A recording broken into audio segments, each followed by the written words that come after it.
I mean, how did that evolve? So I wrote the script, and then I planned it pretty big because we are shooting in such a place. We had to be prepared.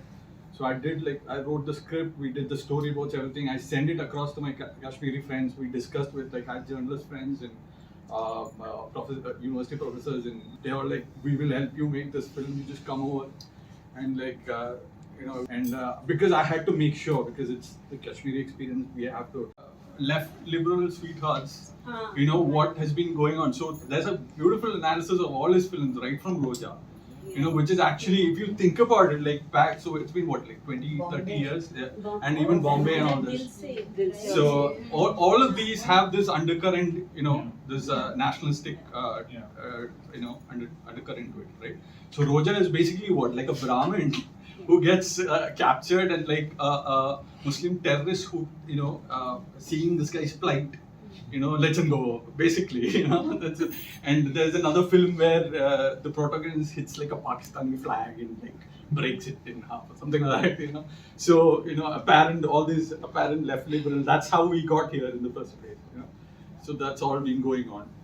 Nilofer, who's in this film, was also the protagonist, and she played that character in that feature as well. It was called Half the feature. And that was a challenge to how do you bring all these things in a single narrative and present it as a story. Right? We picked Tamil for the song, and I don't know if you guys were wondering why Tamil. So of course, are you guys familiar with Casteless Collective?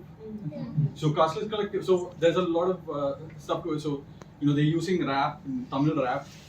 So the language itself is aesthetically it's like perfect for like protesting, like so metal and rap and all that. So that's one thing. Second, like picking a language that is like exact opposite from where Kashmir is. It's like represent the the pan-Indian solidarity with the Kashmiri struggle. And then Tamil itself has like a long history, like political history. Fighting Hindi hegemony and all this.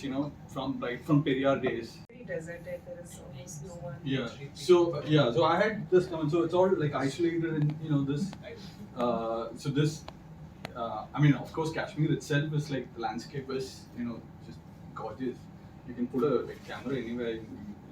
So we wanted this character is like this solitary, fight, right? So he's basically so he supposed to meet up with this guy who turns out to be a double agent, right? And he gives him away.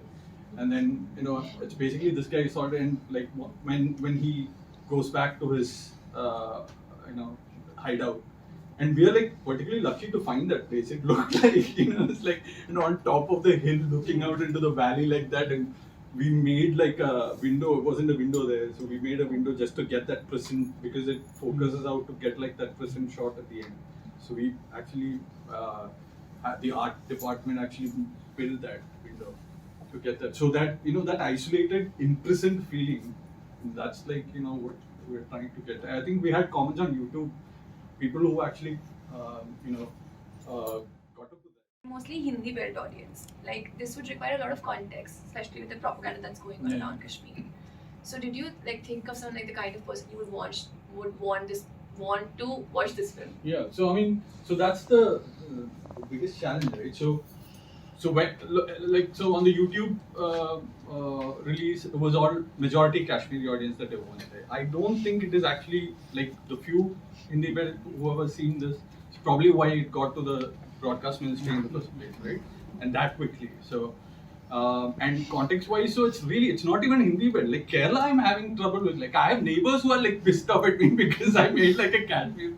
I'm like, this is so far away from your daily stuff that you're doing, and you're pissed off that like someone on that street made a film. Like it's just conditioning, right? This is what they've been taught like from grade school. I don't know, like it's great. And I made that. Other documentary that you guys screened here also, like during COVID, about the two Pakistani friends of mine. That also got like a bunch of backlash, and everybody refused to screen that. Like even Kochi, like there was a film society who said, "Oh, these are what two Pakistanis. How can we screen it?" And I'm like, what? And at that whole document, that guy is actually singing Raj Kapoor songs. he's talking about Bollywood and all that. Like, you know, how much more proof do you need? It's the same people.